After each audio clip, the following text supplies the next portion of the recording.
শুধু এখন যে চাচ্ছি নির্বাচনের সময় তা না, এই পিআর পদ্ধতি বাংলাদেশ জামাত ইসলামীর সাবেক আমির অধ্যাপক গোলাম আজম রাহিমাহুল্লাহ জামাত ইসলামীর কেন্দ্রীয় মজলিসে শোরা জেলা আমিরদের সম্মেলনে দেশের রাজনৈতিক নির্বাচন পরিস্থিতি নিরপেক্ষ করার ব্যাপারে যতগুলো পদ্ধতি পন্থা নিয়ে উনি বলতেন, তার মধ্যে কেয়ারটেকার সরকার একটা ছিল, এটা ওনারই উদ্ভাবন। এবং আমাদের মজলিসে শোরায় উনি দ্বিতীয় এই প্রস্তাবটা উনি বলেছিলেন যে দুনিয়ার বিভিন্ন দেশে এই পদ্ধতি আছে, আমাদের দেশে এই পদ্ধতিতে নির্বাচনগুলো খুব নিরপেক্ষ হতো।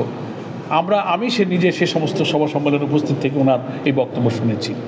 ফলে এই যে প্রপোর্শনাল রিপ্রেজেন্টেশন যেটাকে বলা হয়, সংখ্যানুপাতিক প্রতিনিধিত্ব, এই পদ্ধতিটা অধ্যাপক গোলাম আজম জামাত ইসলামের সাবেক আমিরেরই কিন্তু প্রস্তাব। তারই ধারাবাহিকতায় আমরা যারা তার উত্তরসূরি, রাজনীতির এখনকার বাস্তবতায় আমরা আগামী নির্বাচনকে সামনে রেখে এই পিআর পদ্ধতিতে নির্বাচন দাবি করেছি। পৃথিবীর 91টা দেশে এই পিআর পদ্ধতি চালু আছে। পিআরের আবার 6টা সিস্টেম আছে। আমরা বলেছি বাংলাদেশের রাজনৈতিক এবং জনমানুষের আর্থসামাজিক অবস্থার উপযোগী করে যে পদ্ধতিটা এখানে অ্যাপ্লিকেবল সেটাই এখানে চালু করতে হবে। কিন্তু এর মূল ধারণা হচ্ছে যে নির্বাচনে প্রার্থী হবে দল, ব্যক্তি নয়। ঠিক আছে? 5টা দল আছে, জনগণ 5 দলের আদর্শ, তাদের চরিত্র, তারা নির্বাচনে জিতে দেশটাকে কিভাবে গড়বে এই দেখে জনগণ যাকে পছন্দ করবে তারা দলের পক্ষে ভোট দেবে। কথা বুঝে আসছে? এটা হচ্ছে 3-4টা লাভ। একটা হলো যে ব্যক্তি যখন প্রার্থী না হয়ে দলের পক্ষে যখন সে ভোট চায়, তখন ব্যক্তির স্বার্থের চেয়ে দলের স্বার্থ বড় হয়ে দেখা দেয়। তখন ভোট নেওয়ার ব্যাপারে কালো টাকা, পেশি শক্তি, মনোনয়ন বাণিজ্য তখন বন্ধ হয়। যে আমি গোলাম পরোয়ার, আমি এমপি হইতে পারবো কিনা আমি তো তা জানি না, ফলে আমি টাকা খরচ করবো কেন, আমি মস্তান ভাড়া করবো কেন। আগে দলের পক্ষে ভোট হয়ে যাবে সারা দেশে। ধরেন এখন আমাদের দেশে প্রায় ভোটার সংখ্যা প্রায় 12 কোটির কাছাকাছি হয়ে যাচ্ছে।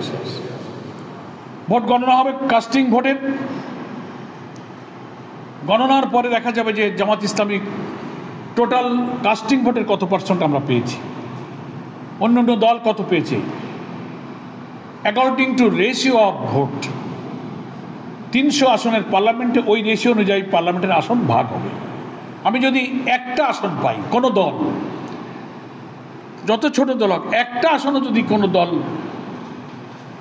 একটা আসন বলতে 1% ভোট, টোটাল কাস্টিং ভোটের 1% যদি কোনো দলও পায়, তাহলে 300-র মধ্যে 1% মানে কত? 3। সে 3টা সিট পেল।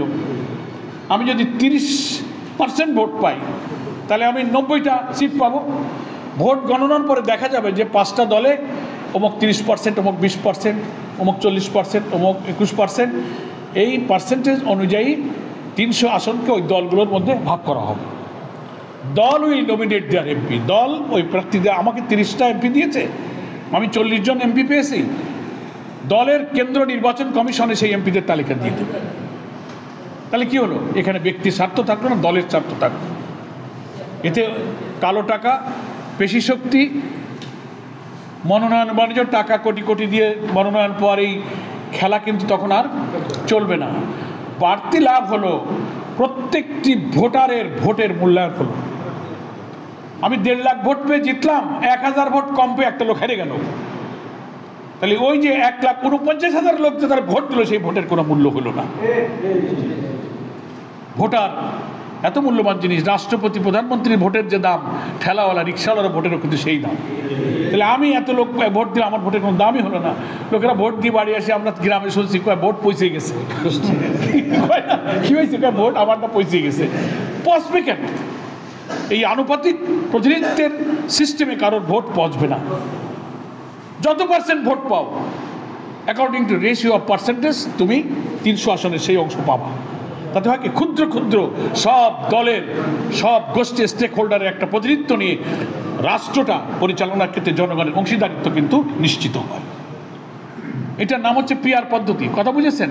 আর একটা লাভ আছে পিআর পদ্ধতি, সেটা হচ্ছে পার্লামেন্টটা একটা রিচ পার্লামেন্ট, একটা কোয়ালিটি পার্লামেন্ট হয়। দল তখন দেখতে পারে যে না, আমার দলের 5 জন নির্বাহী পরিষদের সদস্য খুব যোগ্য মানুষ, আইন জানে, শিক্ষিত, কিন্তু এলাকায় টাকা আর মস্তানি ঠেলায় সে ভোটে জিততে পারে না।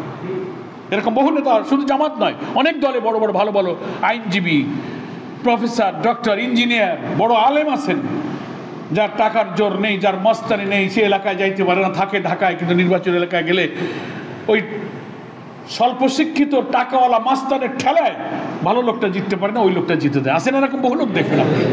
এই সিস্টেম হলে হয় কি, দলের কেন্দ্র তখন ডিসাইড করতে পারে যে না, আমার এই 10টা লোককে পার্লামেন্টে দিতে হবে, ভোটের ধার তখন ওই তালিকার মধ্যে দিয়ে দেবে, তারা পার্লামেন্টে যাবে। তখন পার্লামেন্ট, এটা তো একটা ল মেকার, লেজিসলেটিভ অ্যাসেম্বলি, সেখানে আইন প্রণীত হবে। দল তার যোগ্য লোককে বাছাই করে যখন পার্লামেন্টে দেবে, 10টা দলের যোগ্য লোক যখন এইভাবে পার্লামেন্টে এসে যাবে, সেই পার্লামেন্টটা হবে একটা কোয়ালিটি পার্লামেন্ট, আইন প্রণয়নের কাজ করবে। বিএনপি অনার তো হইতেই পারে, আমরাও তো অনার কি খালি বিএনপি? আমরাও অনার, আমাকে পেয়ার দিতে হবে। তারপর অনেকে বলে যে পেয়ার না দিলে কি করবেন, তো যখন দেবেন না তখন তা বলবো, এখন আগে বলবো কেন? ঠিক আছে, এই জন্যই কে অনার আর অনার, ঠিক আছে। ওনারা বলেন, আমি বলছি, আমি ঢাকার জনসভাতে বলছি, ওনারা বলেন কি, ওনাদের এক নেতা বলছেন যে এই কি বলে, ইভিএমও যেমন বোঝে না, পিআরও এদেশের মানুষ বোঝে না।